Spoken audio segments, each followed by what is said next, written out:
I love to go hiking. Where I live in upstate New York, it's a hiker's paradise. There's an active hiking community, lots of local and state-maintained trails, and plenty of natural beauty. It's a great way to get out of the bustle of the city and into a natural environment. As long as you follow one rule. Stay on the trail.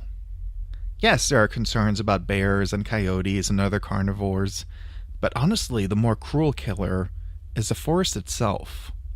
The heat of the day. The cold of the night. Microclimates that you wouldn't expect. I've left the city on a warm April day and found my camping site 40 degrees colder with snow still on the ground. To say nothing of the way we find ourselves so quickly lost. We look for the calorie count on a menu, rather than the color of a berry on a bush. Fresh water is often a twist of a faucet away, without having to worry about what has fallen in at any point along the stream. If you're lost in a building or lost in a city, written language can guide you out. There's no writing in the woods. But still, people often think that they would thrive in the wilderness. Things won't go wrong.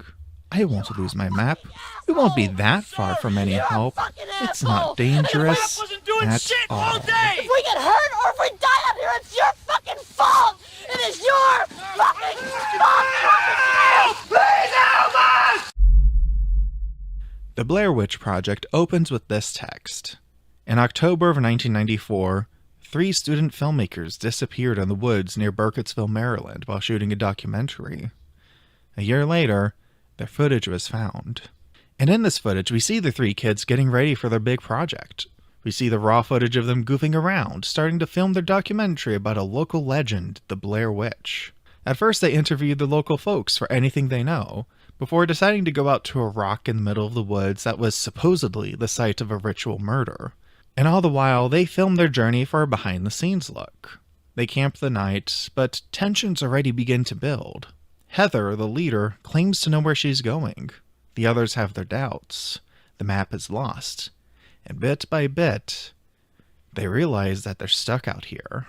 The Blair Witch Project didn't invent the concept of found footage movies, but it does use a concept to a greatly impressive degree. Yes, it's a trick that helps keep the budget low, but it also helps make the movie far more convincing.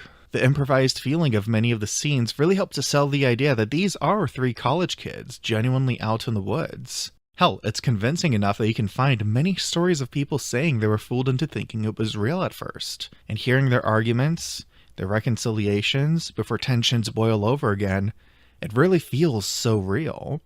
Because it's so easy to imagine myself in their place. The horror of the Blair Witch Project isn't really that there's a witch hunting them in the woods. The true horror is the fact that they're lost, and it's their fault. Because they were headstrong. No, I know we're not lost. Oh, you knew that yesterday. Because they were foolhardy. I kicked that fucking map into the creek yesterday. It was useless. Because they underestimated the natural world. The area is not that fucking big. Exactly. It's very hard to get lost in America these days, and it's even harder to stay lost, so we have that on our side. And that line really sticks with me. Close your eyes. Think of the United States. What do you see? Do you picture the mighty towers of the Manhattan skyline? The sprawling suburbs of Los Angeles? Perhaps Sleeping Beauty's castle in Disney World? The brick facades of Main Street, the fluorescent lights of a Walmart, the sterile environment of a world-class laboratory? Or do you picture this? A lot more of the United States is wild than you may think. North America has the 2nd largest share of old-growth forests. That is, forests largely undisturbed by human activity, out of any continent, only eclipsed by South America and its mighty Amazon. This is something that a lot of folks outside the country might not realize, and even many people within the country. In the United States, huge tracts of land that are just bare, untouched, even by the indigenous peoples. It's a fact that's easy to forget for the majority of people concentrated in urban centers.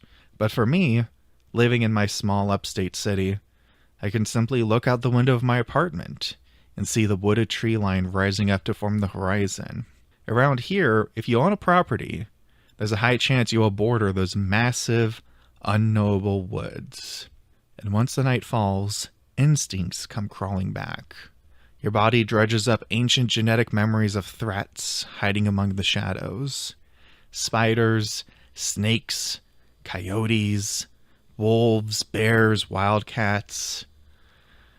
But perhaps something more.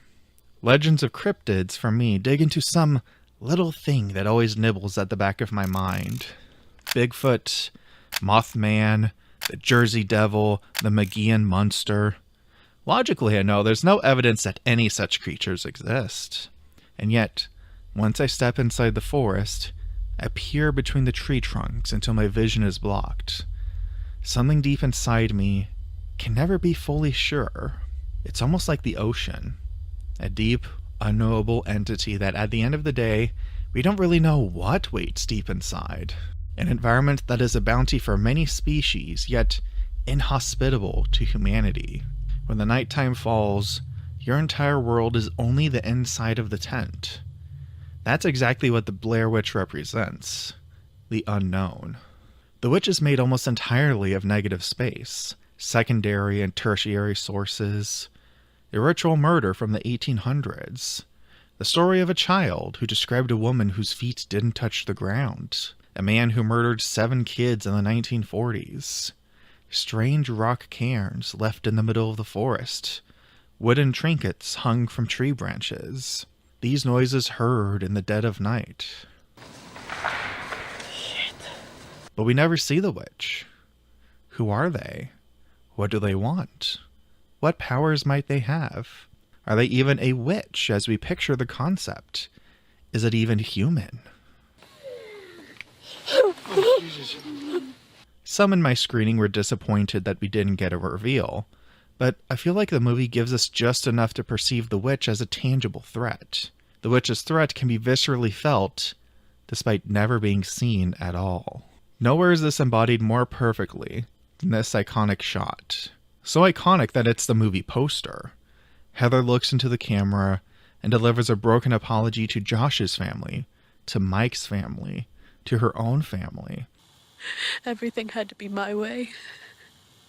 And this is where we've ended up. Hungry, and cold, and hunted. And notice here how she looks up into the pitch black negative space. I'm scared to close my eyes. I'm scared to open them. Now I ask you, is she afraid she'll open her eyes to find the Blair Witch staring her right in the face? Or is she afraid she'll open her eyes and find she's still just as lost as before? I love to go hiking. It's an easy way to get more active, combined with all the benefits of being outdoors. You never know what kind of fascinating new things you'll discover. There's plenty of routes that beginners can take to get a feel for it. So, if you've never tried it before, consider this an invitation to give it a shot. I just implore you, stay on the trail.